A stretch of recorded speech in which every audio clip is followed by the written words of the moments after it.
हम निखिलम विधि की सहायता से घन यानी कि क्यूब्स भी ज्ञात कर सकते हैं। और इस विधि के अंतर्गत हम एक आधार जिसे हम इंग्लिश में बेस कहते हैं उसका पता लगाते हैं और साथ ही साथ एक उप आधार जिसे हम इंग्लिश में वाइस बेस कहते हैं उसका भी पता लगाते हैं। अब चलिए समझते हैं कि यह किस प्रकार से होगा।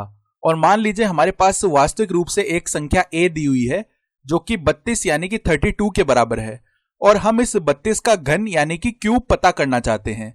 तो हमारे पास यहां पर प्रश्न है कि 32 का जो घन है यानी 32 का जो क्यूब है वह क्या होगा। तो यहां पर हमने a उस संख्या को बोला है जिसका हमें घन ज्ञात करना है और उसके पश्चात हमारा जो आधार है उसे हम b से दर्शाएंगे और हमारा जो आधार है वह 10 की घात का गुणज आ जाएगा जो कि इस संख्या के जिसका हमें घन ज्ञात करना है इसके निकटतम हो। तो यहां पर जो आधार यानी कि बेस है वह 30 आ जाएगा। और उसके पश्चात यदि हम बात करते हैं उप आधार या वाइस बेस की तो उसे हम इस प्रकार VB से दर्शा लेंगे। और उप आधार हम किस प्रकार ज्ञात करते हैं, जो हमारा आधार है उसमें हम 10 का भाग लगा देंगे तो यह यहां पर आ जाएगा 3। यहां क्या होता यदि हमारा आधार 40 होता यानी b का मान यदि हम 40 लेते तो उस स्थिति में जो उप आधार यानी वाइस बेस है वह 4 आ जाता। ठीक इसी प्रकार यदि हमारा आधार 70 होता तो जो उप आधार यानी वाइस बेस है वह 7 हो जाता। तो ठीक इसी प्रकार की स्थिति यहां पर है। यहां पर हमारा आधार 30 है तो हमने 30 में 10 का भाग लगा दिया तो हमारा जो उप आधार यानी वाइस बेस है वह 3 आ गया। अब देखिए जो 32 का घन आएगा उसका उत्तर हमें इस प्रकार से 3 भागों में मिलने वाला है। यहां पर देखिए यह हमारा सबसे दाईं ओर वाला भाग है और यहां पर हम 1 अंक वाली संख्या लिखेंगे क्योंकि हमारा जो आधार है उसमें केवल एक ही 0 है। इसी तरह इस मध्य भाग में भी 1 अंक वाली संख्या ही आएगी। और यदि सबसे दाईं ओर वाले भाग एवं मध्य भाग में अधिक अंक आ रहे हैं तो उस स्थिति में जो शेष परिणाम है उसको हम बाईं ओर हासिल के रूप में स्थानांतरित कर देंगे। अब हम सबसे दाएं वाले भाग में क्या लिखेंगे, यहां पर हम विचलन का घन यानी कि डेविएशन का क्यूब लिखेंगे।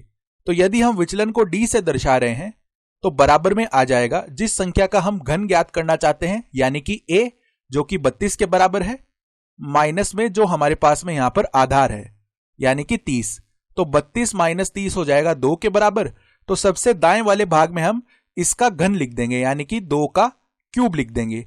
अब इसी प्रकार यदि हम देखते हैं इस सबसे बाएं वाले भाग में क्या लिखा जाएगा, तो यहां पर देखिए हम लिख देंगे a प्लस में 2 गुणा में जो यहां पर हमारा विचलन है तो 2 गुणा में d और a हमारे पास वह संख्या है जिसका हम घन ज्ञात करना चाहते हैं, इसके गुणा में आ जाएगा उपाधार का वर्ग यानी कि वाइस बेस का स्क्वायर।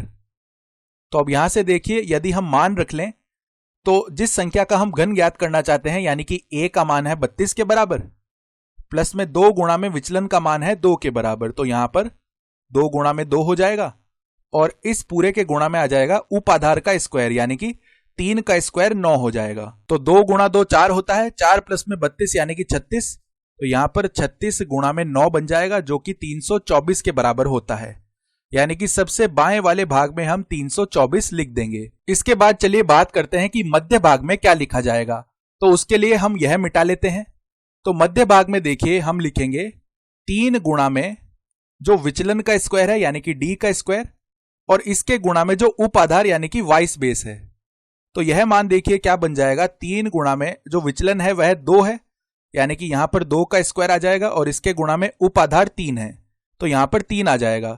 तो 3 गुणा 3 हो जाएगा 9 और इसके गुणा में है 4 यानी 9 गुणा 4 हो जाएगा 36 के बराबर, अर्थात मध्य भाग में हम 36 लिख देंगे। और यह तो हम भली भांति जानते हैं कि 2 का जो घन है वह 8 के बराबर होता है तो इसे मिटाकर हम 8 लिख सकते हैं। और सबसे दाएं ओर वाले भाग में केवल एक ही अंक वाली संख्या आ रही है, इसका अर्थ है कि कोई भी हासिल बाईं ओर स्थानांतरित नहीं होगी। किंतु यदि हम मध्य भाग को देखते हैं तो यहां पर 2 अंकों वाली संख्या है और यहां पर केवल एक ही अंक की संख्या होनी थी।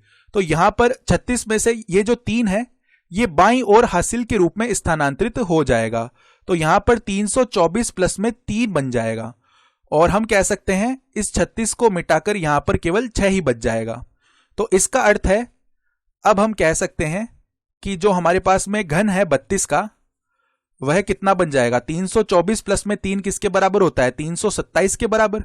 तो पहले तो यहां पर 327 लिख लेंगे और यहाँ पर मध्य भाग में 6 लिखा हुआ है और सबसे दाईं ओर वाले भाग में 8 लिखा हुआ है। तो इस प्रकार से यह 32 का घन आ जाएगा। तो हम लिख लेते हैं 32 का घन बराबर में आ गया है 32,768। तो कुछ इस प्रकार से निखिलम विधि का उपयोग करते हुए हम संख्याओं के घनों को ज्ञात कर सकते हैं।